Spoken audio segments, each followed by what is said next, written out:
প্রিয় দর্শকবৃন্দ, আপনাদের সবাইকে শুভেচ্ছা জানাচ্ছি। আমি মেদ বুড়ি সম্পন্ন লোক, তার কতটুকু ওজন থাকা দরকার এবং বিশেষ করে দেহ কতটুকু পরিমাণ চর্বি থাকা দরকার সেই নিয়ে দুটো সূত্র আছে। একটি হচ্ছে BMI, যাকে আমরা বলি বডি মাস ইন্ডেক্স, আর একটি হিপ ও কোমরের রেশিও, যাকে আমরা বলি ওয়েস্ট হিপ রেশিও। এই নিয়ে আমি কিছু আজকে বলবো। ধরুন আপনার উচ্চতা 150 সেন্টিমিটার আর ওজন 70 কেজি। আমরা বডি মাস ইন্ডেক্স মাপতে গেলে আমরা ওজনকে এই উচ্চতার বর্গ করে ভাগ দেব।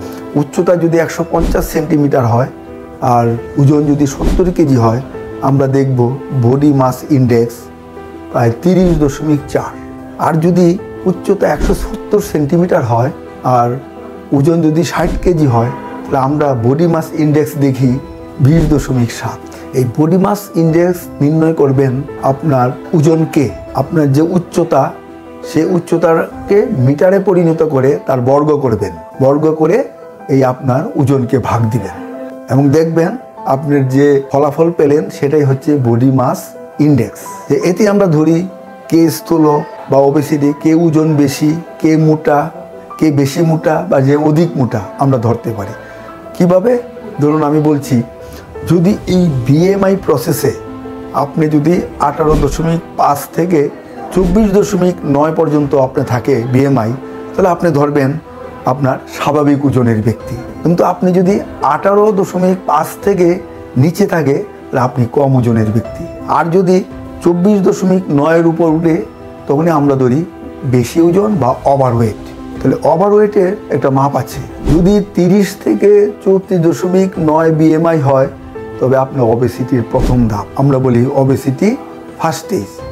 আর যদি 35 থেকে 39.9 হয় BMI, তখন আমরা বলি ওবেসিটি দ্বিতীয় ধাপ বা সেকেন্ড স্টেজ।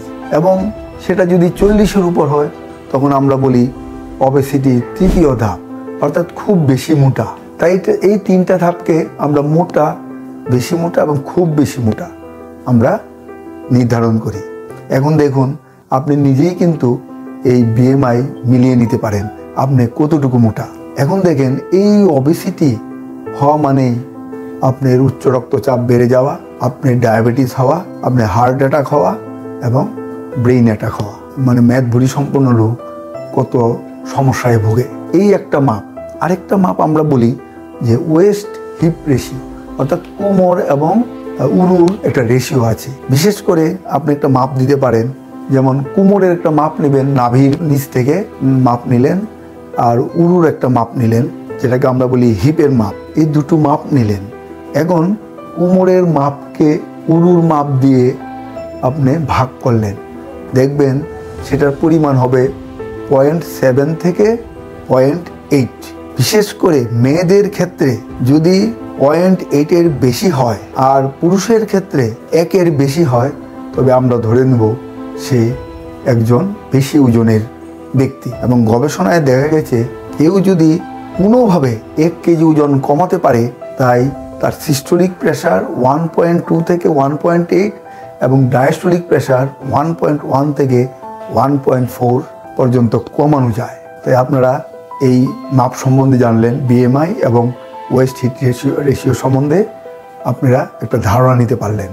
আপনারা নিজেরাই মেপে দেখুন কে কত মোটা, কে কত ওজন কম। ধন্যবাদ।